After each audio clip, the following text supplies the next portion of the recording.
मैं विधि द्वारा स्थापित भारत के संविधान के प्रति सच्ची श्रद्धा और निष्ठा रखूंगा।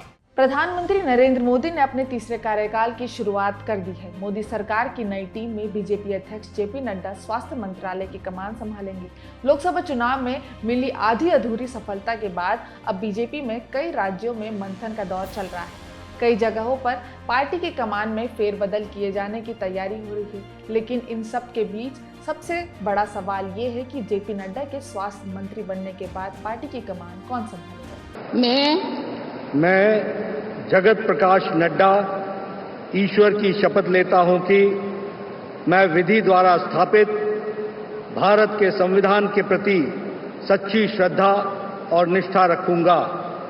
आज हम बात बीजेपी के नए अध्यक्ष पद की करेंगे, लेकिन इससे पहले आपको बता दें कि चुनाव और चुनाव राजनीति से जुड़े तमाम अहम खबरों का एकमात्र विश्वसनीय चैनल चुनाव आज तक है। इसलिए अगर आपने अभी तक हमारे चैनल को सब्सक्राइब ना किया हो तो इसे सब्सक्राइब करें, साथ ही इस वीडियो को लाइक करना ना भूलें। दरअसल 2014 में बीजेपी की कमान राजनाथ सिंह के हाथों में।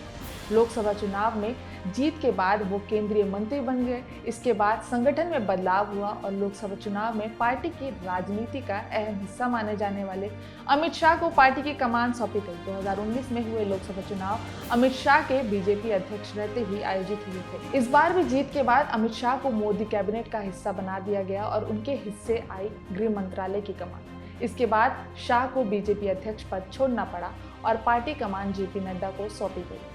बतौर बीजेपी अध्यक्ष जेपी नड्डा का कार्यकाल पिछले साल जनवरी में खत्म हो गया था, लेकिन लोकसभा चुनाव को देखते हुए उनका कार्यकाल जून 2024 तक बढ़ा दिया गया। अब जेपी नड्डा के हाथों स्वास्थ्य मंत्रालय की कमान है और बीजेपी को तलाश है एक ऐसे पार्टी अध्यक्ष की जो संगठन को दुरुस्त कर पाए और चुनावी रणनीतियों का माहिर खिलाड़ी हो। अगर चर्चा की बात करें तो ये माना जा रहा है कि जेपी नड्डा के स्थान पर कमान मध्य प्रदेश में पार्टी की शानदार जीत के आर्किटेक्ट रहे शिवराज सिंह चौहान को सौंपी जा सकती है। इसके अलावा चर्चा धर्मेंद्र प्रधान और भूपेंद्र यादव जैसे नेताओं की भी हुई, लेकिन इन सभी को बीजेपी के केंद्रीय मंत्रिमंडल में जगह मिल गई, जिसके बाद कयासों का बाजार गर्म है। बीजेपी को एक ऐसे अध्यक्ष की तलाश है जो पार्टी के खिसके हुए जनाधार को वापस ला सके। लोकसभा चुनाव में बीजेपी को सबसे बड़ा झटका दलित वोटों से खिसकने से हुआ है। उत्तर प्रदेश, लिहाजा पार्टी को उत्तर प्रदेश जैसे राजनीतिक रूप से अहम प्रदेश में नए सिरे से सोशल इंजीनियरिंग करने की दरकार है, क्योंकि उत्तर प्रदेश में समाजवादी पार्टी की वापसी हुई और जातीय राजनीति को लेकर राहुल गांधी के सुर आक्रामक हैं। वे लगातार जातीय जनगणना की मांग करते हुए संख्या बल में छोटी जातियों की मुखरता से आवाज उठाते रहे हैं। अब हम आपको बताते हैं कि बीजेपी अध्यक्ष कौन बनने जा रहे हैं। सूत्रों की माने तो जेपी नड्डा, शिवराज सिंह चौहान, भूपेंद्र पटेल और धर्मेंद्र प्रधान जैसे नामों के केंद्रीय मंत्रिमंडल में शामिल होने के बाद सबसे आगे जो नाम है, एक है राजस्थान के सुनील बंसल और दूसरे हैं महाराष्ट्र के विनोद तावड़े। दोनों बीजेपी के जाने माने चेहरे हैं। सुनील बंसल यूपी में संगठन मंत्री रहे हैं और राज्य में बीजेपी के उदय के रणनीतिकार माने जाते हैं, लिहाजा उनका नाम सबसे ज्यादा आगे है।